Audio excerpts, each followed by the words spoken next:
tell me, what is the purpose of the Ten Commandments? I bet you don't know what it is, do you?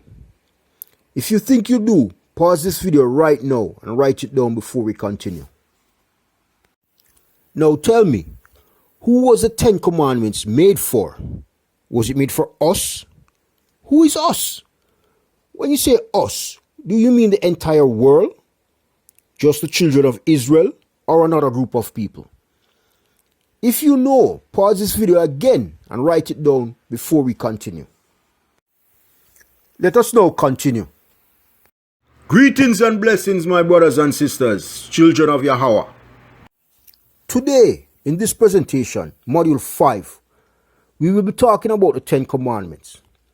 So what is the purpose of the Ten Commandments and why did the Creator give them to us? But remember, brothers and sisters, this presentation, Module 5, is done in 5 parts. Hence, this is the first of 5 parts, Module 5, Part 1.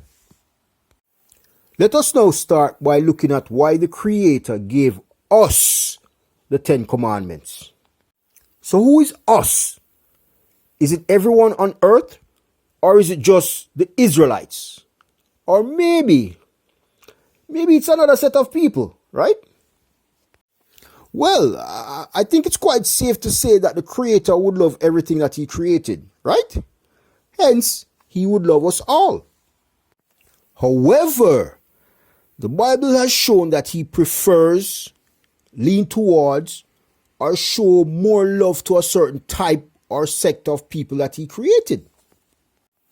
For example, starting with Genesis 4 verse 4 to 5, it can be argued that the Creator showed more love and respect to those of us who show Him love, respect, and loyalty. You see, in Genesis 4 verse 4, Abel gave the father the best of his flock, and in return, the father had much respect for Abel. However, in verse 5, the father had no respect for Cain, because Cain showed little respect in his offerings to the Almighty. Brothers and sisters, this pattern of the Almighty showing extra love to those who show Him love, respect, and loyalty follows from creation through Abel, as was just shown. Right down to Enoch. We see this in Genesis 5 verse 22, where it says Enoch walked with the Father. It also followed down to Noah. We see this in Genesis 6 verse 8 to 9, where it says Noah found grace in the eye of the Almighty because he was a just man and he walked with the Father. Now when it says they walked with the Father, it means that they listened and did what the Father told them to do. It followed further down to Abraham. We see this in Genesis 22 verse 1 to 12. You see, Abraham showed his loyalty to Yahweh by showing that he was willing to kill his son for the Father. And it followed right down to Israel. Yes, brothers and sisters, this extra love was passed right down to Israel and his seeds, because the Almighty made covenants, which are agreements. He made covenants with Israel's earthly forefathers. We see this in Deuteronomy 7 verse 6 to 8. Note, however, while the extra love was passed down to the children of Israel because of the covenants with their earthly forefathers, as per Deuteronomy 7 verse 6 to 8, in verse 9 to 11, we see that this love will also be extended to others. Deuteronomy 7 verse 9 states that Yahweh will love those that love Him and keep His commandments, while verse 10 shows that He will destroy those who do not keep them. Verse 11 therefore reminds us to keep His commandments. So then, it is seen that the extra love was passed down from creation through certain people, right down to Israel and the seeds of Israel, because these people showed the Father love, respect, and loyalty. You see, brothers and sisters, Israel and his seeds benefited from the agreements made between their earthly forefathers and the Creator.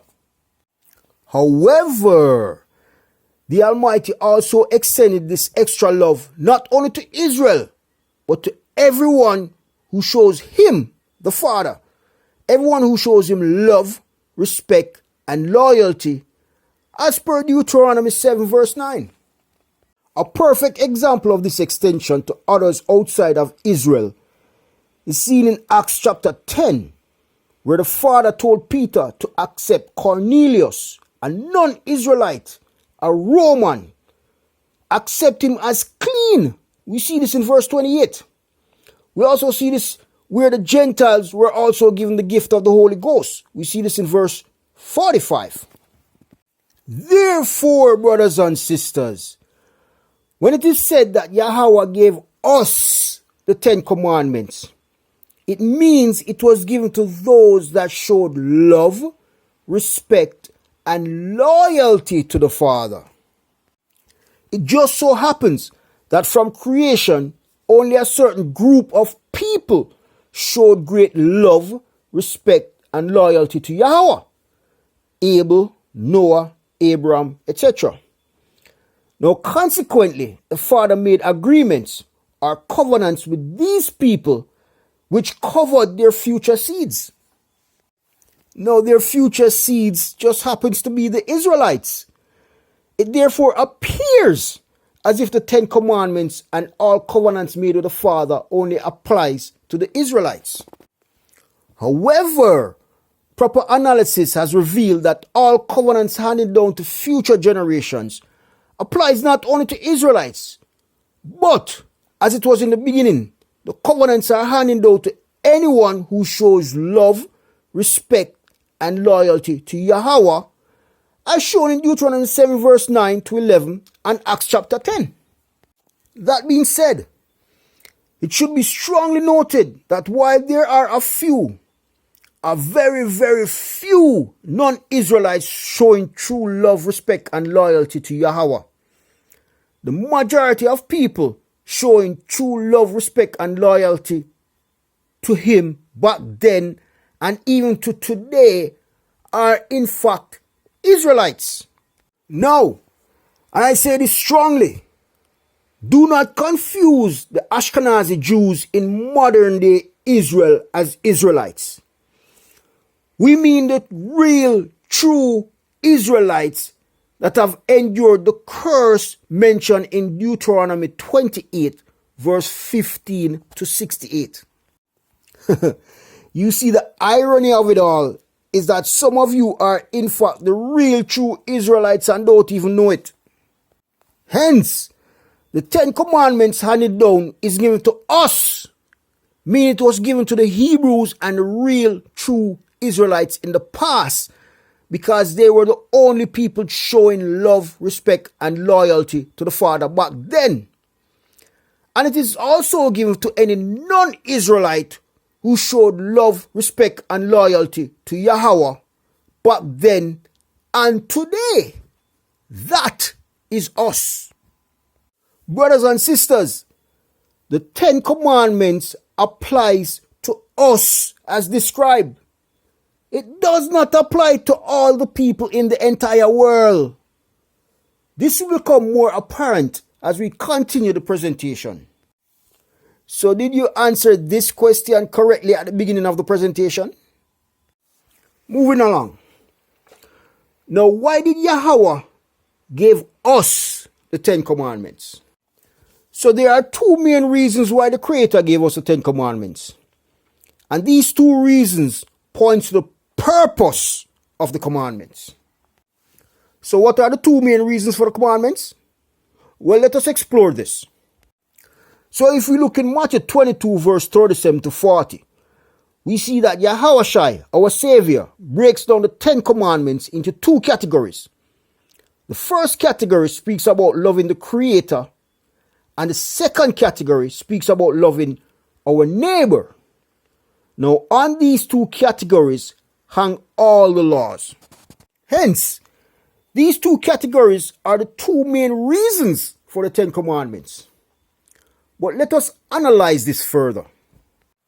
So the first category or reason, which shows that we should love the Father with all our might, protects us from idolatry and is reflected in the first to the fourth commandments. It's also in the 10th commandment, which overlaps into the next category, meaning the 10th commandment overlaps or falls into both the first and second category or reason. Now, the second category or reason, which shows that we should love our neighbors as ourselves.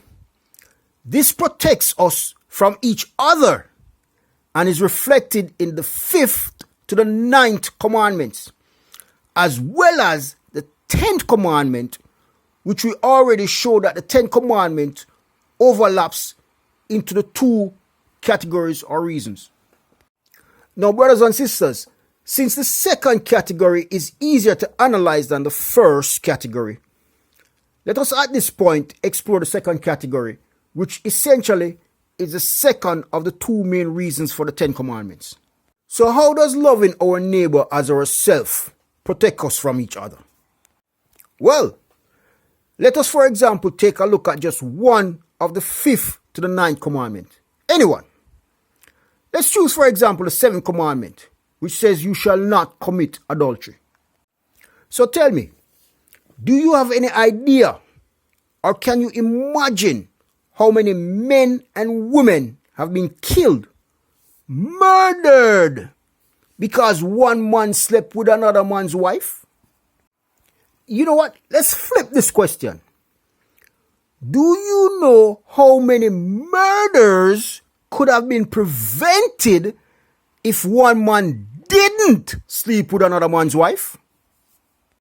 Clearly, this commandment was made to avoid adultery, which would avoid a jealous man's wrath, which would avoid murder, which would protect us from each other. By putting yourself into another man's shoes before you sleep with his wife, you will be showing love for your brother as you would love yourself, because you would not want your brother to sleep with your wife. You see, brothers and sisters, the commandments provide a layer of protection for us against each other by establishing a rule of law, ensuring righteousness, limiting wickedness, and furthering the survival of man. Note in Genesis 6 verse 5 to 7, it is this lack of adherence to rules that perpetuates wickedness in the hearts of man, which grieves the Almighty and often leads to man's destruction. Therefore, the second reason for the commandments is to push us to love our neighbor as we would love ourselves, and in the process, protect man from destroying himself. Now, let us go back to the first category of reason.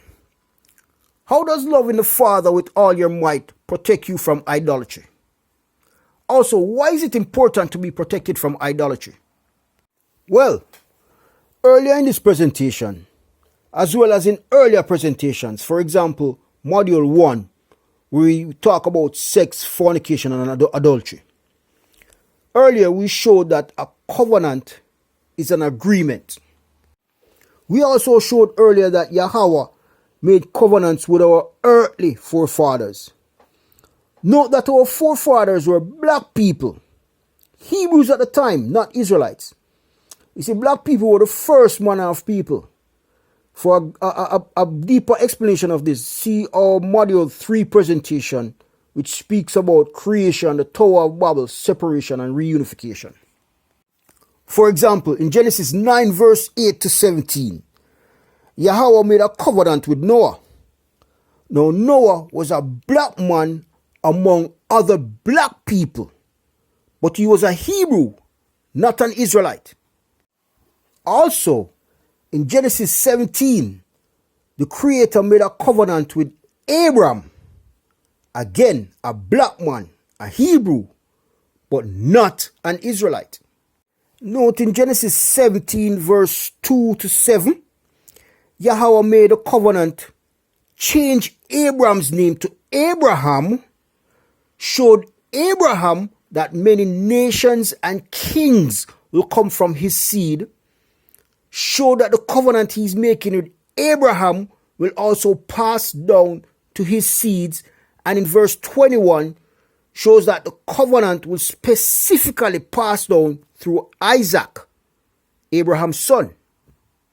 Hence, you can now see the flow of the extra love mentioned earlier, passing from Noah right down to the seeds of Isaac. Later it will be shown that this extra love flowed from Isaac down through his son Israel, who was Jacob. But remember, the flow of extra love is due to the Hebrews and later the Israelites. But it's due to the Hebrews showing Yahweh love, respect, and loyalty more than the other people on the face of the earth. Now this is very important. It is seen therefore that through time, Yahweh made different covenants with our forefathers.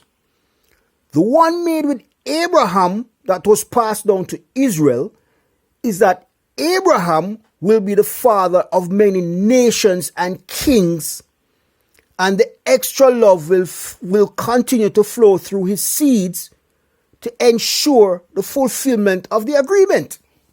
Now, in Genesis 35 verse 10, we see that one of Isaac's son, Jacob, had his name changed to Israel. Now, as stated, it is through Israel that will flow the extra love from Yahweh, ensuring the fulfillment of the covenant with Abraham, making Abraham the father of many nations and kings. Now, Israel, whose name was Jacob before, Israel had 12 sons, the 12 tribes of Israel. We see this in Genesis 35 verse 22 to 26. One of the sons of Israel is Levi. Now it is from the tribe of Levi in which Moses was born. We see this in Exodus 2 verse 1 to 10. Interestingly, even though Yahweh's extra love was passing through Israel to fulfill the covenant with Abraham, the Father also made a covenant with Israel differently, which he handed to Moses to pass on to the children of Israel. I hope you guys are following me. This covenant, a very, very, very important covenant, is made with Israel. We see this in Deuteronomy 5 verse 2. This covenant is different from the covenant of Israel's forefathers. Deuteronomy 5 verse 3 specifically states it is not made with Israel's forefathers, but it was made with Israel. Yes, brothers and sisters, Deuteronomy 5 shows that the covenant with Israel is the 10 commandments. However, my brothers and sisters, note that the covenant was given to Moses to be given to the children of Israel. This technically means the covenant was not with the man Israel. It was not with Jacob.